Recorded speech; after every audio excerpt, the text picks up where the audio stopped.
ఉన్న పిల్లలందరికీ ఒక విషయం చెప్పదలుచుకున్నా. విద్య ఎంత ఇంపార్టెంటో విలువలు కూడా దానికన్నా చాలా ముఖ్యం. మీరందరూ పెద్దగా అయినప్పుడు జీవితంలో అనేక నిర్ణయాలు తీసుకోవాల్సిన అవసరం ఉంటుంది. ఆ నిర్ణయాలు మీరు తీసుకున్నప్పుడు విలువలకు కూడిన నిర్ణయం చాలా చాలా ముఖ్యం. సక్సెస్ కి షార్ట్ కట్ ఉండదు. ఇక్కడ ఉన్న పిల్లలందరూ కూడా గుర్తుపెట్టుకోవాల్సిన అవసరం ఉంది. దానికి ఒక ఉదాహరణే డాన్ బాస్కో. ప్రేమతో అనేక సేవలు వాళ్ళు మనందరికీ అందిస్తున్నారు. డాన్ బాస్కో పాఠశాల 50 కాదు 1000 సంవత్సరాలు సక్సెస్ఫుల్ గా పూర్తి చేసుకోవాలని ఈ సభాముఖంగా నేను కోరుకుంటున్నాను.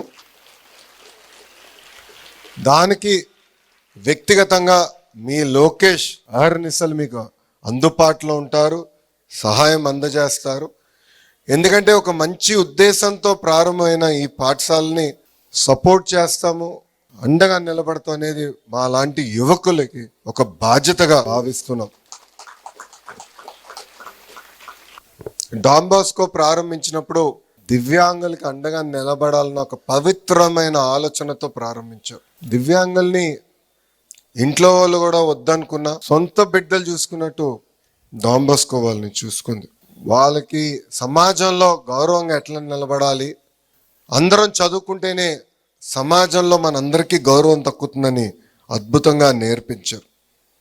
పెద్దలు చెప్తారు, helping hands are better than praying lips అని.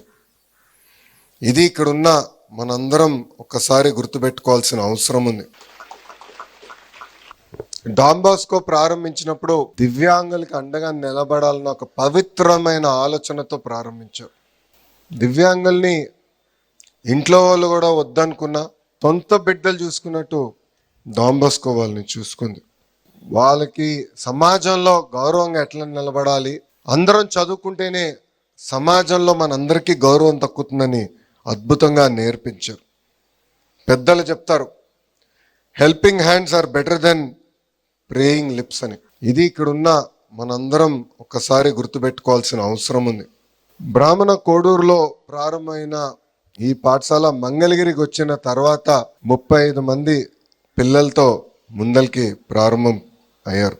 అప్పుడే డాన్ బాస్కో ప్రేమ నివాస్ అన్న పేరు పెట్టారు. డాన్ బాస్కో అని తెలుసు మా అందరికి, కానీ ప్రేమ నివాస్ అని మాకు తెలియదు. కానీ అది తెలుసుకున్న తర్వాత దాని వెనకాల ఉన్న పవిత్రమైన ఆలోచన, అంటే చదువుతో పాటు ప్రేమ అందించాలన్న ఆలోచన అనేది చాలా చాలా కీలకమైనది. గడిచిన 50 సంవత్సరాల్లో అద్భుతంగా దివ్యాంగుల్ని ఆదుకున్నారు, ఆర్టిఫిషియల్ ఆర్గన్స్ అందించారు, దివ్యాంగులకి ఏకంగా కౌన్సిలింగ్ ఇచ్చి సమాజంలో గౌరవంగా ఎట్లా నిలబడాలో కూడా నేర్పిస్తాం కూడా జరిగింది. ఈరోజు పెద్దలతో నేను మాట్లాడుతున్నప్పుడు ఆశ్చర్యపోయా. తెలుగు మీడియం పాఠశాల కూడా మేము నడిపిస్తున్నాం. సుమారుగా 350 మంది పిల్లలు ఉన్నారు. ఎయిడెడ్ వ్యవస్థ రద్దయి 3 సంవత్సరాలు అయింది. మమ్మల్ని ఆదుకోండి అని గతంలోనే మీరు కోరారు.